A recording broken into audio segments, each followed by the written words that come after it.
is Keys to the Shop, episode 392, Cafe Management and the Importance of a Team, with Justin Denny of Quills Coffee.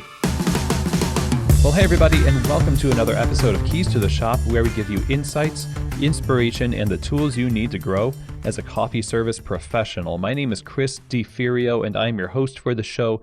Thank you so much for taking the time to join me. For 6 years, this show has been on the air, as it were, online radio, podcasts, and whatnot. We have over 700 episodes now, all dedicated to helping you thrive as a coffee professional in the cafe environment, whether you're the owner, manager, barista, trainer.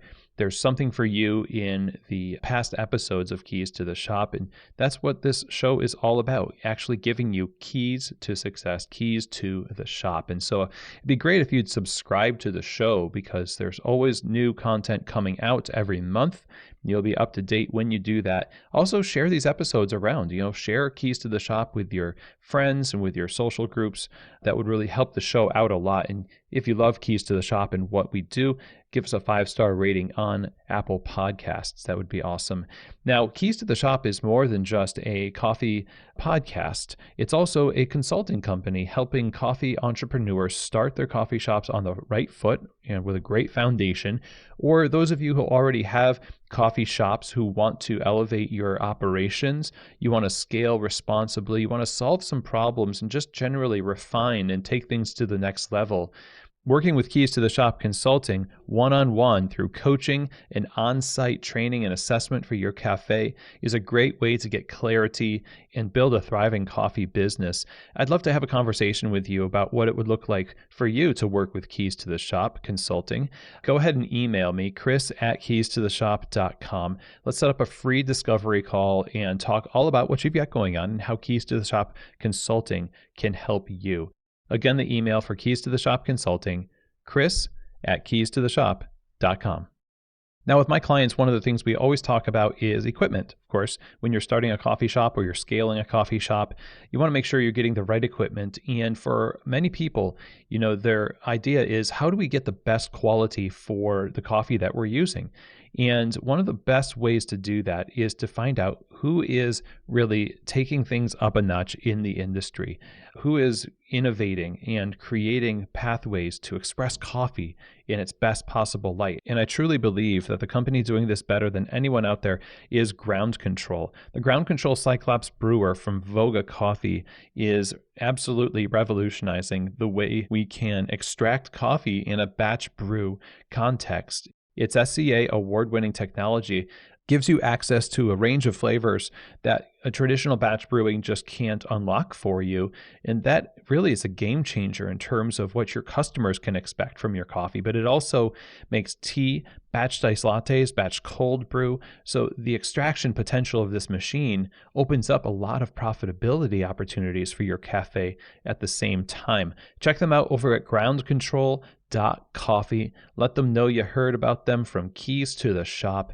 Wonderful people there doing so much good for the coffee industry. I really think if you're going to get the best quality coffee to your customers and you want to open up more opportunity for profitability and better workflow behind the bar, you should be looking at getting a Ground Control Cyclops brewer for your cafe. Again, for more information, check them out over at groundcontrol.coffee.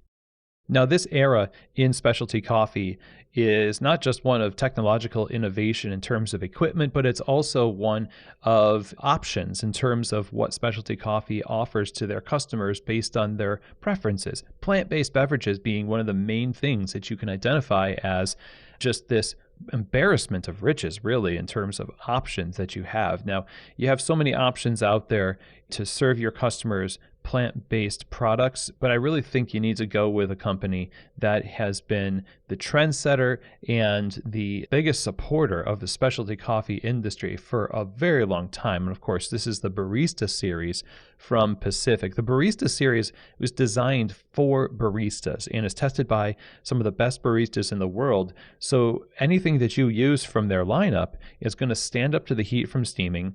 produce amazing texture for latte art, and keep the balance focused on the coffee. The final beverage is going to really sing and highlight your product well.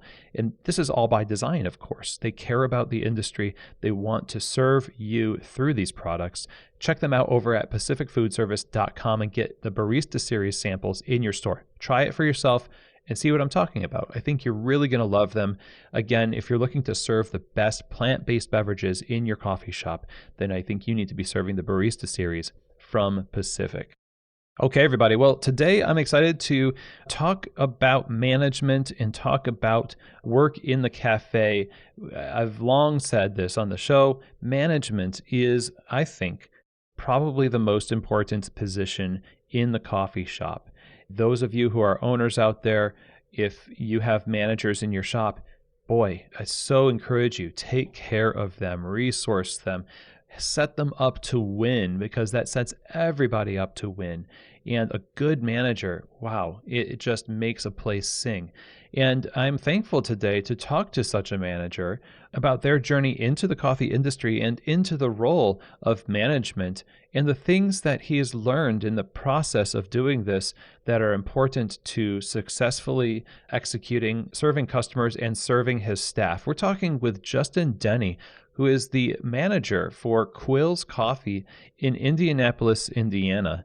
Justin began working in coffee in 2018 with Quills, and quickly, as the passion for coffee and community grew, he stepped into a manager role for the Indianapolis store. Now, throughout his time as manager, he's helped Quills in the Indianapolis shop step into a new chapter of the company and a new location. Justin is also an accomplished music and songwriter. You can find any of his songs wherever you stream music. And all along his time in coffee, his focus has been on the people. This is what drives a lot of us in coffee. It's why we get into coffee. And I think that with Justin, it shows in how he discusses his approach to leadership, what he attributes the success of the cafe to. You know, the accomplishments that he's had have been parallel, right alongside with his team there at Quills in Indianapolis. And so I'm really excited to have gotten a chance to talk with him. And this is one of these interviews that is going to kind of start a tradition here at Keys to the Shop. You know, we've had Founder Friday episodes for a very long time, since the beginning of the show, in fact, back in January of 2017. And now I think, you know, we've had a lot of focus on management as a concept, and that's still something we're going to do. But Justin's interview here, I think, will kick off continued conversations with other managers, as we've talked with people like Selena Vergara over at Blue Bottle. This is something I think we need to focus on, Keys to the Shop. So this will be one of many more to come. So stay tuned for that. But Justin was fantastic to have a conversation with. I think you'll really get a lot from this interview. So without further ado, let me get right to it and introduce you to Justin Denny of Quills Coffee. All right, Justin, welcome to Keys to the Shop. How's it going today? It's going well. How are you doing? I'm doing great. You know, it's a fine evening here in Louisville. You're not too far away there in Indianapolis, right? It's pretty nice here in Indy right now, too, for January 10th. It was like 50 degrees and the sun was shining all day. It was beautiful. Yes, I'm an upstate New Yorker. I grew up in Syracuse, New York, so I miss the snow. But sometimes I think this season I'm okay with not having it. Yeah, I mean, a couple weeks ago, it was basically normal for upstate New York down here, or up here in Indianapolis at least. It was like -10 for a few days around Christmas, which was pretty brutal. Glad it's over. Yeah, for sure. So let's talk coffee. I mean, you are the manager at Quills Coffee in Indianapolis, and Quills has had, like, there's the new location is fresh as of like last fall. Yeah, August 15th, I remember, is when we, like, our first day open there. August 15th, okay. Yeah. But you had been there at Quills at the older location in Indianapolis for a while. But I just want to kind of get your story in how you entered into the coffee industry to begin with, probably as a barista, like a lot of us, right? Right. Yeah, I mean, I think people get into this kind of work a bunch of different ways, obviously. I think mine was sort of by accident, I think. I had just a little bit of experience with like specialty coffee before I ever started with Quills, but nothing like I just kind of knew, some things. I knew what good coffee kind of tasted like, and that was about the extent of it. But I had moved to Indianapolis from Cincinnati, so I was hanging out in some coffee shops in Cincinnati. One of those is a place called Rose Street Cafe, which is by UC down there. Really cool little shop. It's been there for a while now. But yeah, I used to hang out there a bunch when I was in school in Cincinnati, and I grew up around there too. But other than that, I didn't, necessarily know a whole lot. But left the job that I had moved to Indianapolis for. I briefly had met our old manager for Quills in Indianapolis, and I asked him if there was any job openings, and sure enough, there was. And I kind of just went for it because it was pretty opposite to what I was doing before. I kind of just needed something. And at the time, I was touring as a musician quite a bit and just kind of starting doing that. The barista stuff was, obviously like a no-brainer for a bunch of creatives to do as a job. So that's kind of how I got into it back in 2018. So, okay, yeah, as a musician, as a creative, and, it's a trope, but it's true. Tropes are true. It's a beautiful part about the industry. You had experienced the labor of, people lovingly at Rose Street and then, putting together a coffee shop. And now you are working as a barista. And as a musician, as somebody who's used to producing that for other people to enjoy in live shows, I imagine there's some similarity. I mean, how did you experience this getting behind the counter? Was it similar to getting into the production of music? Not at first. I think it has become more so over the past couple of years as I've kind of owned, the fact that at this point I'm definitely a coffee person. I think when I first got into it, I was it was, to me, I knew Quills had a great reputation in Indianapolis, and I just so happened to kind of know a couple of people, and it just kind of worked out. It's been more recently that, you get a great pride of what you're putting on the counter for people. And yeah, it's similar in a lot of ways where you got to prep, you got to kind of practice a little bit, kind of get your ducks in a row before you actually serve somebody something. And obviously we do that every day with various things, mostly like espresso and drip coffee and, various ratios of what we're putting out throughout the day. But yeah, it's pretty similar, at least on the creative side. Obviously, we get to do some latte art and try different things like that. But I think the coffee shop stuff just kind of is a breeding ground for creatives. And it has been, I think, for, even before anybody knew what third wave coffee was. People were hanging out in coffee shops in Europe for as long as we can remember, through the last 20th century at least. Yeah, it's true. And so the tradition continues, but now you experienced your learning curve as a barista. And how did that go? I mean, how long did it take you to feel like you had a pretty good handle on what it meant to be a barista so that you felt confident in dialing in espresso, steaming milk, all that? For me, at first, when I first began working in coffee and being a barista, it was mostly mechanical kind of stuff. It felt like for me, it was how to do certain things and do them, consistently and do them well, but not necessarily think too much about it. I could get the parameters set, do all that, kind of like, any job you kind of treat that way. But it wasn't until, ironically, COVID hit that I got a whole lot more into, my identity as somebody working in coffee and, this kind of being a big part of my life.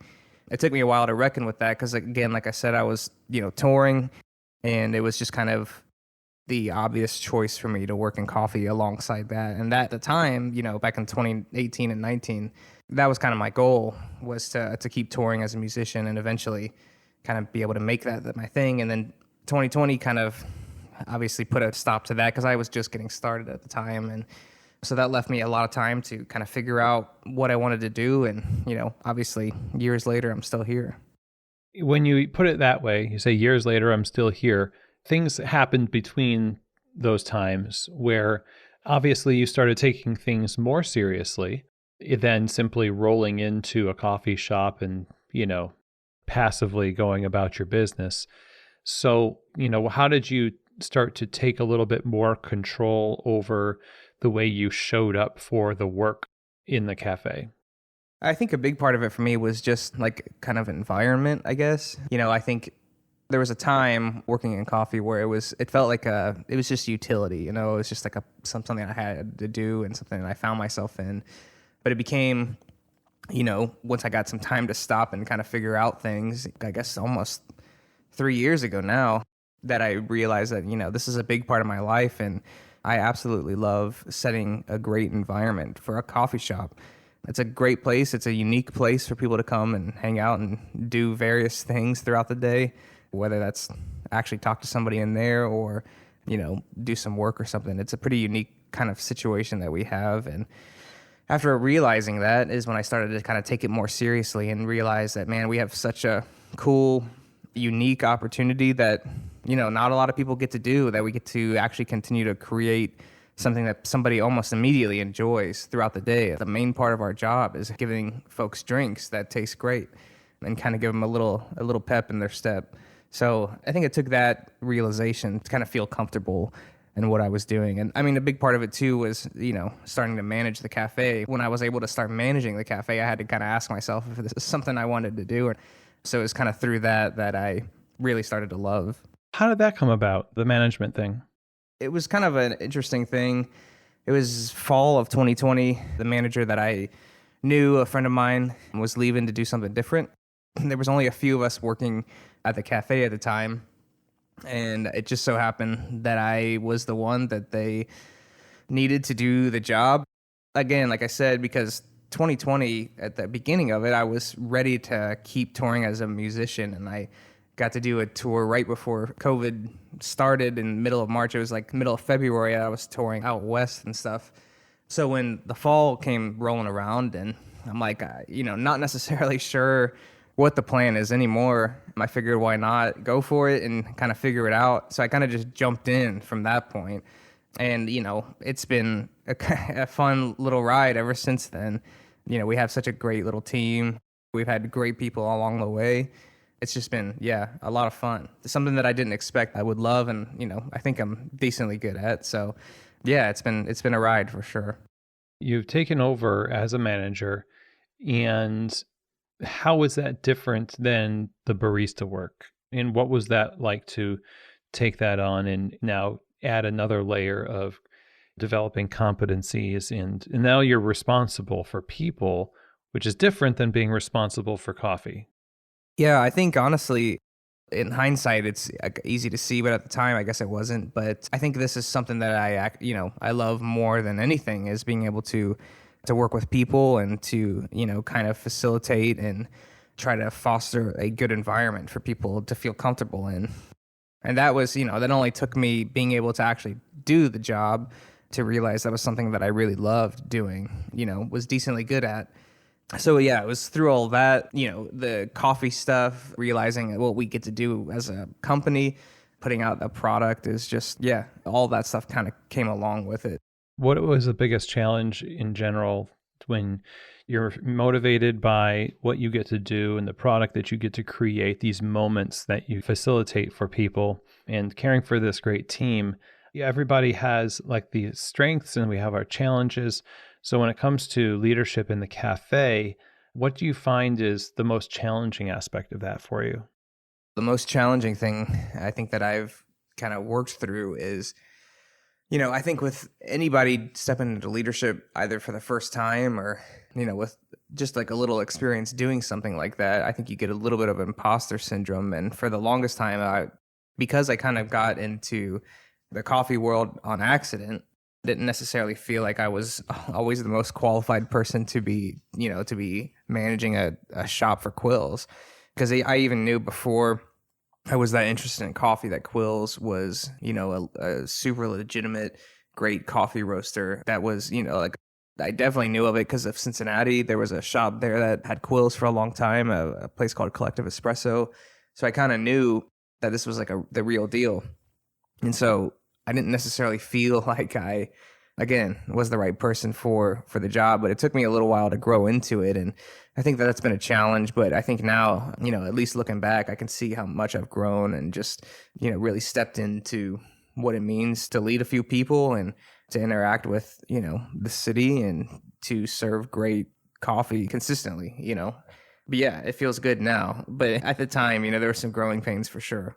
It sounds a lot like when you say, okay, I don't see myself doing this for a brand whose reputation has sort of been around me for this whole time. It's one of those interesting moments where you've got to sort of vote on yourself a little bit. And it's like some stage fright or imposter syndrome, I guess. It took a while, yeah, to get through that. But yeah, we're feeling good now for sure.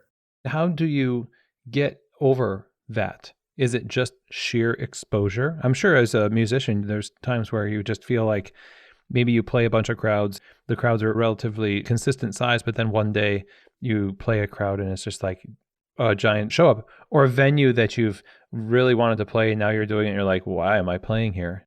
For sure. I had a situation, one of the last shows I did in a band back in the day, we opened for Three Doors Down. It was actually our last show. But yeah, we opened for Three Doors Down, and there was like obviously, thousands of people. And it's just the craziest thing. We weren't necessarily like a band like Three Doors Down, but getting to that point was pretty surreal. Yeah, but for me, it was the reputation that Quills had was such a, high quality coffee shop and roastery that I didn't necessarily feel like, I hadn't been spending that much time even enjoying coffee at that point. I think I was 24 years old, I think, when I started working for Quills. And, I think I had my first cup of black coffee when I was maybe 19.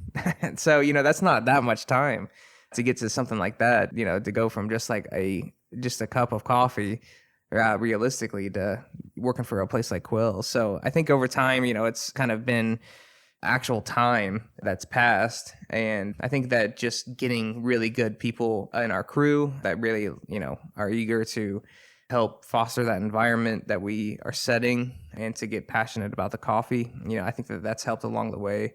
And just, the type of company that Quills is, we're able to, we're the perfect size for something like this because we're able to get, so many resources, so many like leadership, techniques, things to learn together, because there's just this is the perfect amount of managers and coffee shops that we've got right now. It's taken a lot of that kind of stuff, but yeah, it took a second for sure to get over it, especially starting right in the height of COVID when that was all popping off. It was a lot for sure. Well, a lot of people are, especially that time, looking for guidance. And a lot of people also had been polarized to say, well, I don't like that way of leading and I like this way of leading. So there's extra pressure because people might be looking at you saying, okay, Justin, let's see what you got. But the refrain that I hear you saying about having a good group of people, I'm interested in that because it's your responsibility to not only care for the people and the place as a manager, but also to hire people. And so talk to me a little bit about how, it's nice to say, well, like, we really have a cool crew here, but that doesn't happen accidentally, right? How does that happen? Yeah, and again, like looking back, sometimes it feels like it was accidental, like I don't need to go into, each individual story of how I hired each person that we've got now, but a lot of the time it's more about being kind of present to, the people around you and the opportunities that continue to just change throughout every day that you exist. And like looking back, like all of these people kind of came into my life on accident. It feels like, but, I guess I can also see how it worked out. It's almost like I want so badly to go into every single detail of how I hired every person, because it's just so funny to me in hindsight because of how close we all are and how much we love getting to work together. But yeah, because it does feel accidental a little bit of how, all these folks came to work at Quills. But I think that that's part of like, again, I haven't worked in any other shop other than Quills, so I guess I can't say for sure, but I feel like that's probably a big part of working in coffee shops in general. We get all kinds of different people with all kinds of different stories and life experiences and where they're at currently in their life, all kinds of different stuff. We've had students, we've had people studying to end up working, as a surgeon assistant. We've had people go on to do various random things since I've been working there. And that's just, such a big part of it for me is just kind of owning those moments that when you realize, man, there's so many different folks here, and it's just somehow it's just keeps working. And I think that's a person thing. It's a personality thing, obviously, on some level. But I think obviously the common denominator continues to be coffee and the coffee shop thing that we're doing. They're passionate about the coffee shop experience and coffee. Sounds like they're also just similar to you. They want to produce an experience. Yeah, I think so. And I think I have a hard time saying, things that I think I've done well over time. But, I think one of those things is the fact that, we just continue to foster this open and welcoming community, because working in a coffee shop, there's obviously pros and cons to everything that, that life will throw at you. And coffee shop stuff, we might not always make the most money, but there are a billion ways where that, actual just day-to-day life makes up for that. And the fact that we get to hang out in a place, like in a coffee shop just all day long is, I think, one of the coolest, most heartwarming things that I get to do every day. And it makes me love what I get to do, because there's always so many different types of people coming through with so many different types of stories. And it's, again, it all comes down to coffee, which I think is pretty remarkable. Well, dialing in espresso and, making the coffee sing, I sometimes view similar to how you take on people in hiring. So you have sourced great coffee or great people, right? And they come in. And at the same time, human nature, you, me, everybody else, there's going to be some point at which we have to be moved back to center. And in your experience, I'm curious about how you're so close to everybody, and there's a cool story behind the people that you've hired.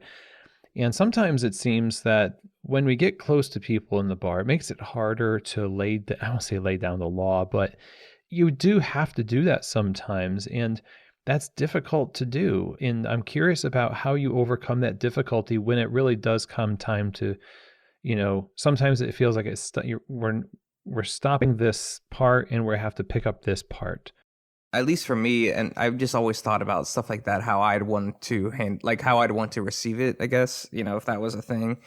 I guess the way I'd want to receive it is the way I've kind of talked about it throughout, these couple of years, or I guess few years almost now that I've been doing this. And I think it's just a bigger picture, I think obviously with any career, with any job, especially coffee sometimes, like it can be easy to feel monotonous, like we're coming to the same X amount of square feet behind this bar where we're making the same kind of drinks every day.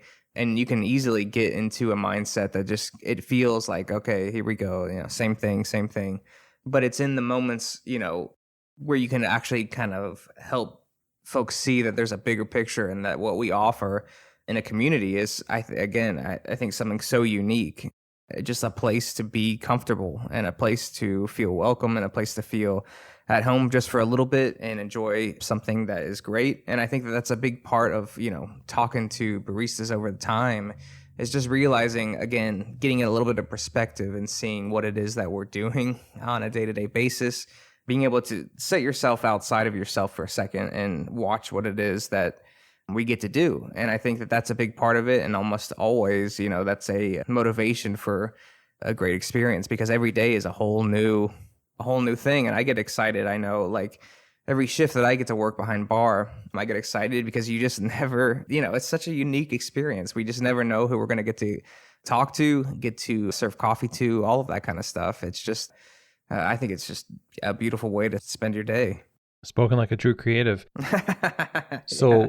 The idea that I'm getting from this, what I'm hearing is that there's things that you're going to have to talk to your employees about, but the whole idea is, hey, the reason why that, we're talking about this is that there's a bigger picture that we're all kind of in service to. Right. So if it's somebody who says they clean the bathroom, but they didn't really clean the bathroom, it's like, the big picture is that somebody in, this coffee shop will go use the restroom and not fear for their life. For sure, yeah.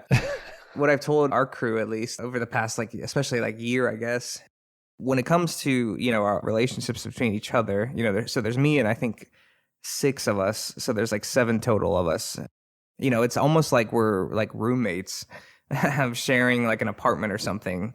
Anytime anybody, walks through the door, that's just a person walking into your home, at least for that X amount of time that you might be on bar that time.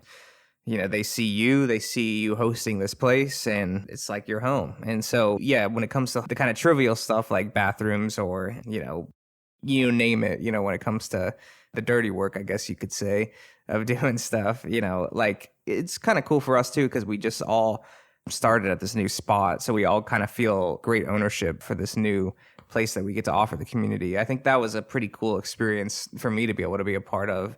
As tough as that kind of stuff is, like we all feel a pretty good ownership of the space that we're in too, which I feel like is a unique experience even for coffee people. So what I think is really interesting is that idea of hospitality. You mentioned it, people coming into the home and providing them a good experience. I immediately think of roommates, and I'm thinking of, there's characteristics of roommates that you don't want and you do want. And sometimes you have to have a household meeting. For sure. Yeah. So that just kind of like harkens back to those days for me personally. But Oh, yeah. I mean, it feels like that for me too, honestly. Again, it's unique because there's not a whole lot of us. Yeah. Like there's, again, like I said, there's 7 of us, and that's a pretty realistic situation for like a college kid to be rooming with 6 other people. Definitely feels reminiscent of that in, more ways than one. I guess the easiest one is like dishes and stuff, the easiest crossover. Now, we've talked a lot about the relationship between yourself and staff members, and I'm interested in the relationship you have between yourself and the company, and just the idea that you are kind of talking both directions and managing in different ways. So what do you feel is necessary, coming from your experience here, for a manager to do a good job in their role? What kind of communication skills do they need to have so that they can stay in tune with not only what the staff needs, which is obviously one of those primary things, but also like this is a company and you're stewarding this thing. So talk to us a little bit about that in your experience. Again, I think a lot of it for me comes back to perspective. And it's something that I've told, my crew, and then we had a little like staff leadership get together back in November with the whole company as Quills. And I think I said the same thing or a similar thing to them. A lot of it comes back to perspective for me. Getting to a point where, again, you can kind of look outside of yourself just for a second and realize, imagine yourself totally have no idea what to expect when you walk into a coffee shop, and what would you want that to be like? What would you want this whole experience to feel like? What would you feel nervous about? I remember going into, third wave or nicer coffee shops and not knowing, what I should ask for. And so being able to kind of go back to that moment and realize just a little bit of perspective, again, on what it is that we get to do. I want to re-ask that question because I think the crux of it is that, like, as we've been talking about the relationship between you and baristas, there's a relationship between you and your boss, and being responsible to, your day-to-day operational tasks and staying in touch with those things. Now they're going to have responsibilities to do that for your benefit. And we already talked about some resourcing stuff, but practically speaking, how do you balance the responsibility you have to your staff and also the responsibility you have to your immediate boss in the company?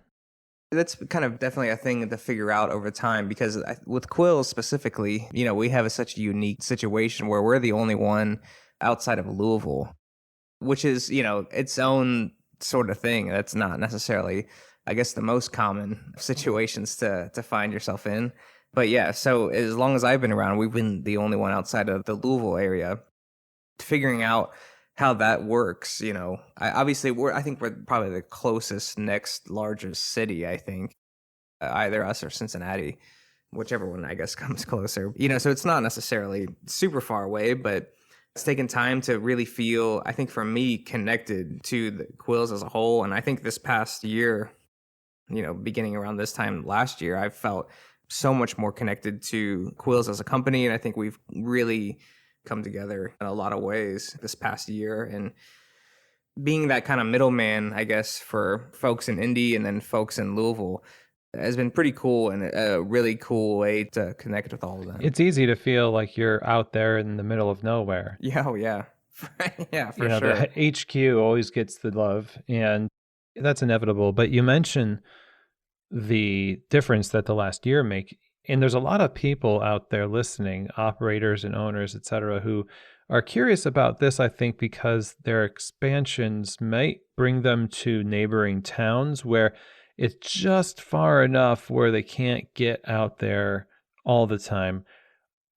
From your perspective, what does it take for a company to properly care for essentially like a satellite location? How was that successful this past year? What made the difference? A really big part of it was getting this new spot that we're in. That was a big project over the last year, was getting ready for that and getting into this new spot that we have. And, I don't know how many people listening to this will be familiar with Indianapolis, but the whole city's kind of laid out on a grid. One of the main streets that runs north and south that goes right through, like straight center of the city, is called Meridian.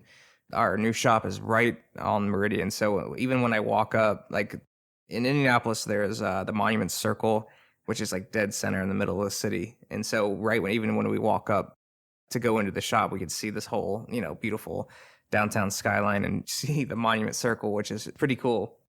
Yeah, so it is getting that whole spot and feeling like a big part of the city. I think Quills has such a unique experience being one of the few pioneers, I think, of like, I guess Louisville isn't technically Midwest, but this kind of regional area, I guess, of Great Lakes, Midwest kind of thing. Quills was one of the first specialty coffee to, at least that I knew of, that had a pretty good name around this area. It's a big part of people that came before me too, because Quills, I think even in Indianapolis, was one of the first third wave coffee shops because it's been, I think, almost 8 years or so. I could be even wrong on that they've been in Indianapolis. That's a pretty long time. So I think I stepped into a role already that Quills was like, regarded as a great place to get coffee, even before I stepped into it. It's even over this past year that we got into this new spot that it kind of feels like, our reputation kind of matches the presentation, I guess, now. Hearing you talk about this shared project, it's just making me think, yeah, it is something the company has put a lot of effort and money into and necessarily involves you all, which is really instructive, I think, because maybe 2 years from now, the question is, will that kind of inclusion, I mean, is there going to be this honeymoon phase of like, hey, remember when we wrote Eye of the Tiger? Yeah, man. It's like, yeah. But seriously, like the continuing the connection, that's the challenge. And maybe that's for people listening, that's the key, is like, how can you create the idea of connection and shared projects and communication similar to what you experienced? For sure. And I mean, I think you have to have, for us at least, for Quills and for Quills Indianapolis, you kind of have to have like a little bit of your own identity. I just think coffee and coffee shops are so unique in so many different ways. And I think this is another one where, I would say a pretty decent amount of people that come in have no idea, what Quills is, that they're in Louisville at all, unless they, maybe walk up to a bag of coffee and see that, it says Kentucky and Indiana on it. But for the most part, like, folks don't really know that Quills was started in the Louisville area. And most people think that it's an Indianapolis native, which I'd rather that be the first instinct, because that's kind of how it is. We've been there for so long now that we're part of the city just as much as anybody. Well said. Yeah, I love that. That's what I was going to say, is that's wonderful that they think that about Indianapolis. Yeah, for sure. Almost every day I have a question of like, basically, what is this? And like, have you guys been here for long? And I'm like, yeah, we've been here for quite some time, but, we're a part of this bigger company that's doing a lot of cool stuff in Louisville and obviously a lot of cool stuff in Indianapolis right now too. I love it. Well, my last question to you, Justin, is there are people out there, managers of coffee shops, who are in similar positions of their career, like they may be just starting as a manager. And we've talked about plenty of different aspects of how you've come into your own. I wonder if there's anything you'd leave us with in terms of advice for really thriving as a cafe manager. what it is for a cafe manager. It's really just about two things, and it's about coffee and people. That's exactly what we're here to do. We're here to put out a good product and to make people feel comfortable and welcome. So much of what we get to do, I can't think of another equivalent other than like just a great community bar or something where, you get to have a group of people come in and feel comfortable, enjoy a great drink. And then obviously with coffee and with caffeine, get a little bit of a little spark in there, which is, what people come in for. And I think that's such a great thing. And I think, getting to the point where those two things can be equal, and your priorities, people and, and the drink, and, getting from that green coffee to the point where it's made into, a cup of ceramic, and that's somebody's getting to enjoy that. I think it's just wonderful. It's just about those two things are a big part of it, and just kind of owning it and kind of letting, it kind of play itself out, when it comes to the day-to-day grind, just kind of being present to whatever it is that needs to be done, whether that comes to relationships or whether that comes to the actual thing that folks are drinking. I love the way you're talking about this. I love the way you're thinking about it. I really appreciate your insights here on the show, Justin. Thank you for being a guest. And normally I would ask people, where can I go to learn more about your business? But Yeah. Tell us how to find out more about Quills. But I'm also wanting people to check out your music too. So feel free to share that. With the nature of the work, we see each other so often that we've developed various relationships. And one of those is music. The way Quills is set up, at least, in Indianapolis, there's 7 of us. I'm the store manager. We have a lead barista, myself and our lead barista named Ty. Like, we play together. We just started playing out shows and stuff together, and he helps record music for me. We're hosting a little show February 11th at Quills in Indy, where I'm playing, he's playing with me, and then we have another barista on staff that's going to be playing for that as well. So we just kind of got a nice little musical family too on the side, which is loads of fun for sure. But yeah, obviously Quills is continuing to grow. Quills is, I think, we're opening a store in Norton Commons here shortly that I think, is definitely public knowledge at this point.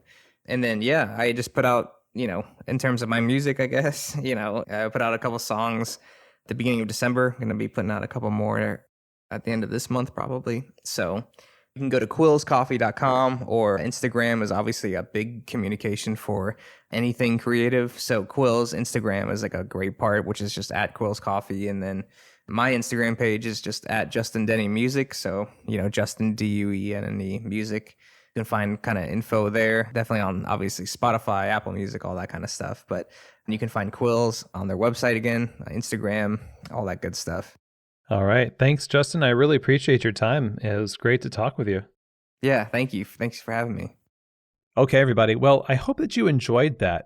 Justin is such a genuine guy, and I appreciate how his passion for coffee is just parallel to his passion for people, and how quickly he is pointing to and is so effusively thankful for the people on his team. I think this really goes to show you how leadership can work. And as we get busier and busier, it's important for us to make room for thankfulness and make room for recognizing the myriad contributions that people around us make in service to creating the experience. It would be easy for owners and managers to take all the credit for the things that their teams accomplish. And it's often a sign that maybe they're not as in tune with what's actually going on. And I think Justin has demonstrated for us that when you have a great team, you need to make sure that your work is done in service to them and recognizing the contributions they make to a smooth operation. So Justin's a great example for us to follow, and certainly somebody who I am very thankful to have gotten the opportunity to present to you on Keys to the Shop here. So a big thank you to Justin Denny for being my guest on the show.